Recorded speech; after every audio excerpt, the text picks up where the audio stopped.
This is always a fun day for us. It's Wired Wednesday. MTA is here from Farm Bureau Financial Services. Ms. Hanson, how are you today? So good. Good morning, everybody. How are you? Well, I'll speak for myself. I'm doing pretty dang good myself. Chris? Yes, absolutely. Good day. What about you, Brent? I'm doing okay. Good. Good. It's a beautiful day in Iron County. The wind hasn't started yet, and we're May going to not get start today. No wind today? It's not in the forecast. Now, I would Now, never mark say. that on your calendar. That's the first day that we haven't had any wind in Iron County. I would never say no wind because it always manages to breeze a little bit. But it's not a fact. It's supposed to be a factor today. Ah, fair deal. Well, good morning. It's Wired Wednesday with McKenna Hansen. In studio today, we have guest Brent Hunter. He is a hay producer in Iron County, and he got a random call last night of, Brent, I need a favor, and he willingly accepted coming in and talking about him being a producer and kind of his why he continues to produce. So Brent, tell us a little bit about yourself. Well, I've been here all my life. I was born in Cedar City and raised here. Took over my father's farm in 1968, and I've been at it ever since. So it's a great profession. A lot of interesting things going on. It's always changing, technology and new information's coming out all the time. So it's been a fun profession. Has it always been alfalfa? Primarily, yes. You know, in this area of the world, in Cedar City and this part of the state, we have a comparative advantage for alfalfa because we have high mountain valleys that are warm in the daytime and cool at night. Yeah. And so the alfalfa basically has a higher quality. Mm. And so we have a comparative advantage in that respect around here. Which is really good because it helps the protein content grow higher and stronger, so we're able to sell it at a higher price and to top clients, I would say. That's right. And most of the alfalfa, the best alfalfa goes to dairies. And milk cows need a very high protein diet, at least the alfalfa portion. And so if we can get a higher protein content and a higher what's called total digestible nutrients, TDN, in the hay, then that's what the dairymen want. And as time's gone on, that quality factor has been more and more important to be able to produce that kind of a hay. A lot of our hay goes to the Orient now, to China, Japan, and Korea. Okay. And they, at first when they started importing hay, all they cared about was how green it was.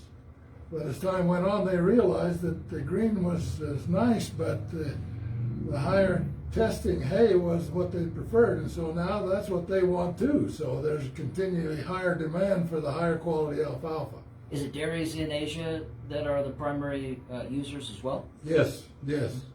The Chinese people years ago decided that one of the best ways to improve the protein in their diet was with milk, and so they've invested in some of these big fancy dairies like the one you see going up down the freeway. Yeah. And so they had the dairy facilities, they had the cows, they buy very good cows, but then they turn around and feed them rice straw to try to produce milk, and so their production would be like 30 pounds per day. Well, they put a bale of alfalfa in front of the cows and the production went to 80 pounds per day. Mm. Oh so my. It didn't take long for them to realize how important it was to put alfalfa in there, and they're not blessed with the kind of resources we have to grow alfalfa. Does it take a dry climate for alfalfa? Well, yes. You know, and we grow a lot of alfalfa in this country, but You've talked about temperature and how that plays a role, but is well, also humidity is a big factor in being able to put up hay in a bale. Yeah. They grow a lot of hay in the Without it burning the Midwest. barn down. They grow a lot of hay in the Midwest, but they have to put it up and may put it in silage or some other way because they can't get it dry. Mm-hmm. And when you bale it wet, then it causes mold, which causes fires. Yeah, it'll burn right up.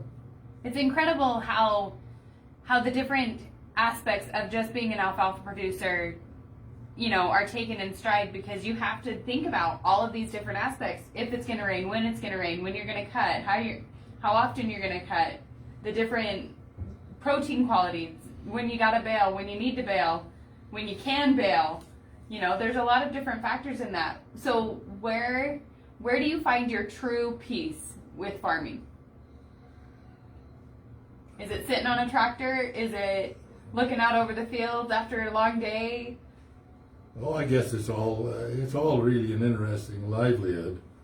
You know, I just feel fortunate to be in a livelihood it's really enjoyable. There's a lot of variety. You know, you're not doing the same thing every day. Every day is different, and so you don't ever get bored with it. One of the exciting things that I've been involved with was the invention of this hay steamer that Dave Staley, who worked for me for a long time and invented the Staley steamer program that he has now on my farm. So I've been involved in that right from the day one, and that's really exciting because that has helped to improve the quality of hay across the board. In fact, there are a lot of our customers that won't buy alfalfa unless it's been baled with the steamer. Because Just it's more because of controlled and consistent then. Yes, Right. and the crowd. We used to go out at 2 o'clock in the morning and wait until the dew arrived. So you're sleeping in the pickup, and then you'd get out every hour and check and see if there was dew. And if the dew started to come in, then you could start to bale.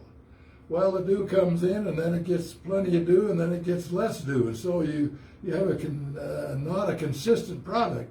With the steamer product, you wait until the hay is dry, and then you bale it, and it's all the same quality because it has the same amount of moisture added to it. Yeah. And with the steamer, as we've talked with, we had one of the Staleys on, I think it was last summer now, but with the steamer, they take the leaf that's on the alfalfa plant and make sure that the leaf and stem stay more compact or stay together more, and then when they're in the bale, they create fuller flakes, correct? Well, that's true. The value in the hay is not the stem, it's in the leaf. And so as the hay dries, if you try to bale it and run it through a machine and it's dry, the leaf shatters and you lose them. So the steam system puts a little moisture in that leaf so it stays on the stem as you bale it, so you retain the leaf and retain the value. So what other pressing technology do you implement on your farm that has grown and developed and is kind of the first of its kind in our area?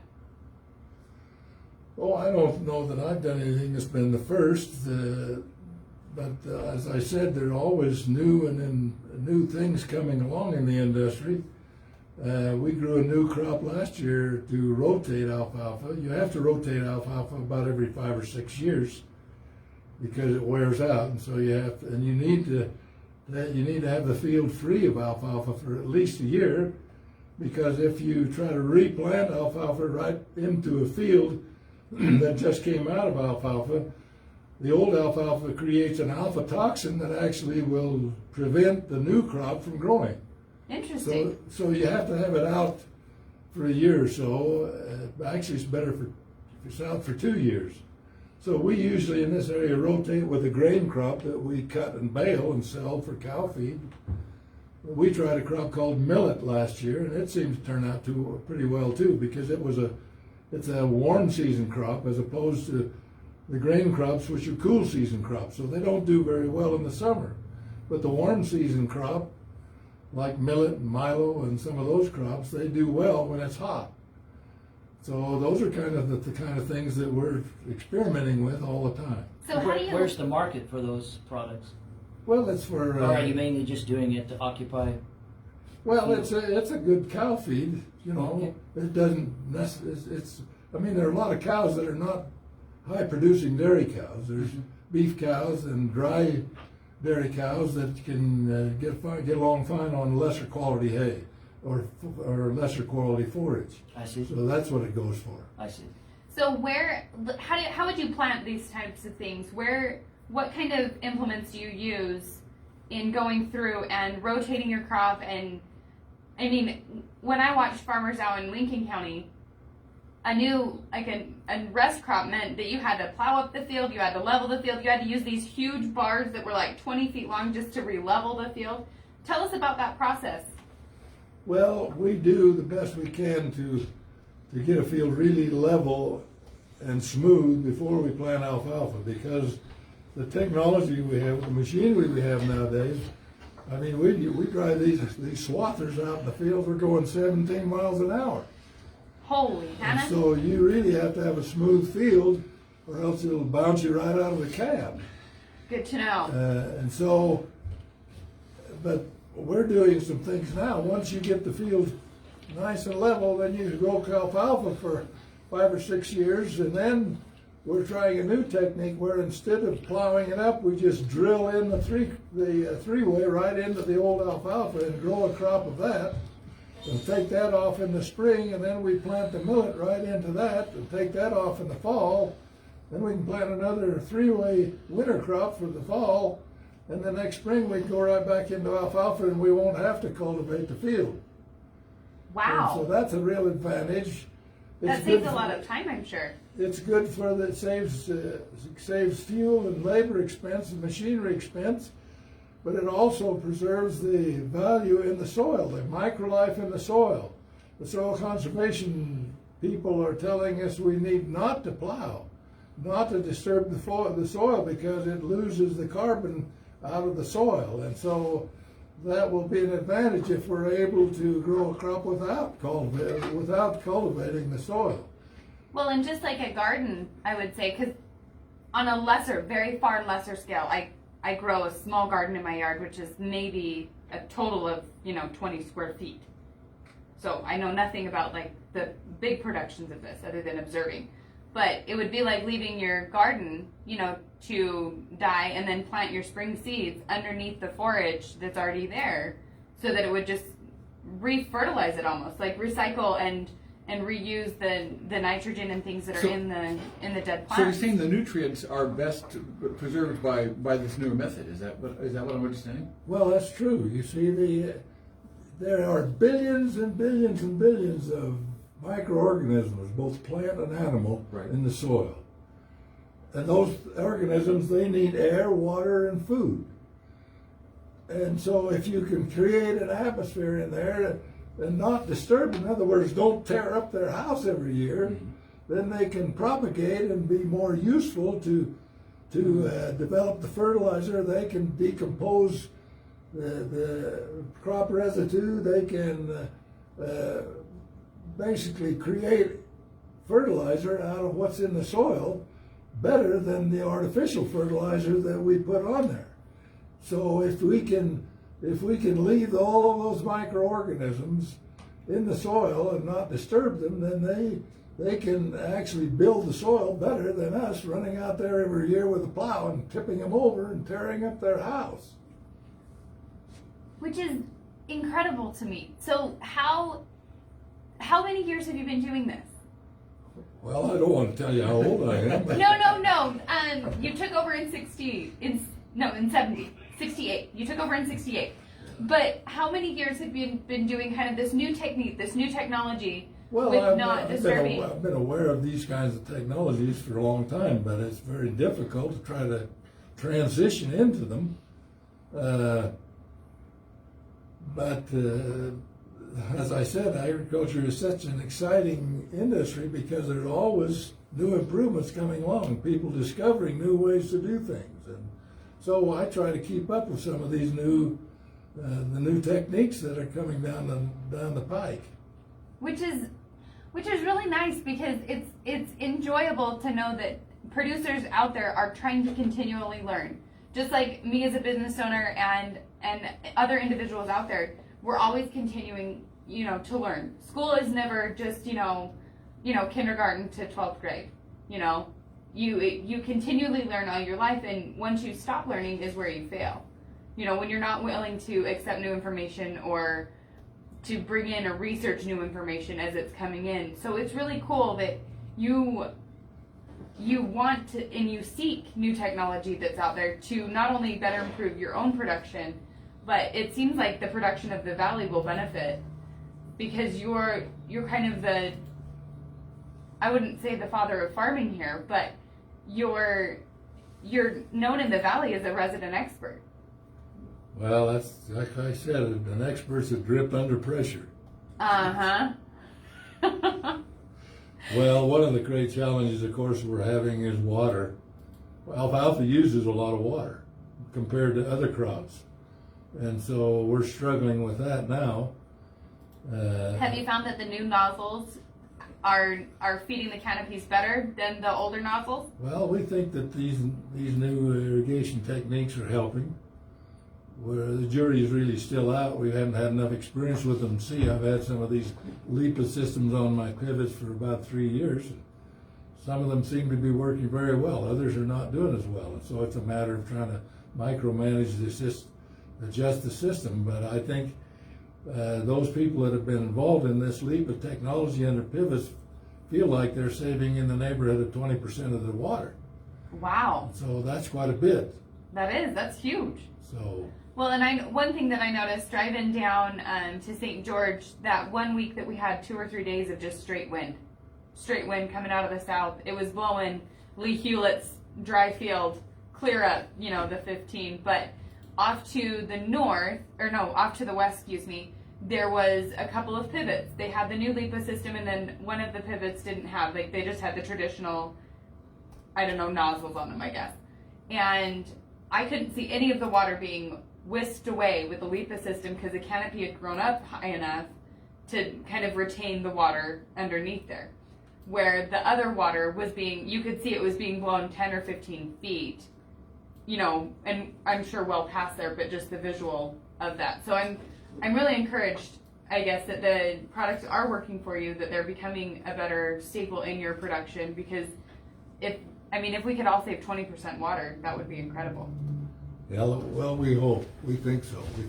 We appreciate our political leaders that got some money for us a couple of years ago when we were able to install those LIPA systems in some of around the valley.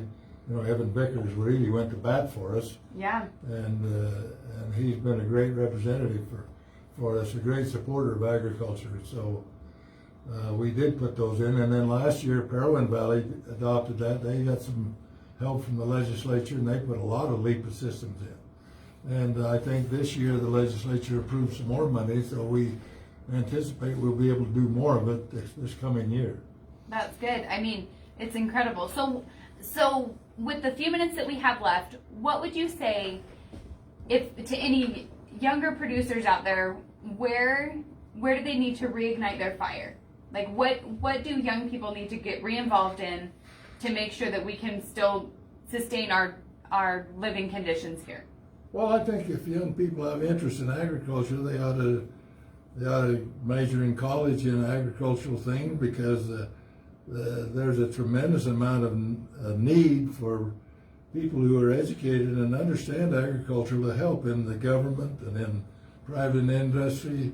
There's a real shortage of young people who are acquainted and understand agriculture, being involved in the administrative state and so forth. That helps. For example, I used to be in the sheep business, and I had a winter range permit out in Panaca area in Nevada, and my range con was a guy from Pennsylvania. Well, they do the best they can, but it'd been a lot better if I'd had a range con that knew sagebrush. Yeah. Let me ask you a question. I'm not trying to be inflammatory here, but when it comes time to hand off agriculture to the next generation, are you worried that they're not going to be here? Well, hopefully, I have a son who's going to hopefully take over my operation, and that's what happens. It's pretty difficult to get into agriculture from scratch nowadays. Sure. You either have to marry it or be born with it, because I don't have a real big operation, but I probably got $2 million worth of equipment, not counting all of the investment in the land and all the other resources. So it's very difficult to start from scratch and get going. But on the other hand, we need young people that are interested in it, that can come in and help and find a way to get involved in it. Well, we'll hope that they're there, and yes. Because It's a vital service that you all provide, and it'd be very difficult as a society to get along without agriculture. Right, and the income and the Despite MJ's 20 square foot garden that would. yes, despite the 20 square foot garden.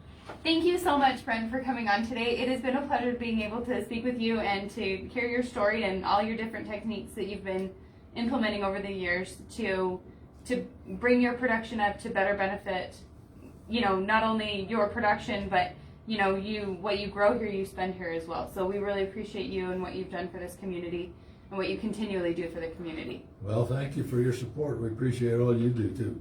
Thank you. We do an MJ. If folks want to get a hold of the services that you offer, Yes. what's their best offer? This is McKenna Hansen with Farm Bureau Financial Services. Thank you for listening to Wired Wednesday. My phone number is 435-592-2021, offering farm, ranch, commercial, and succession planning. 435-592-2021. Thank you so much. We'll see you next week. Appreciate it, okay?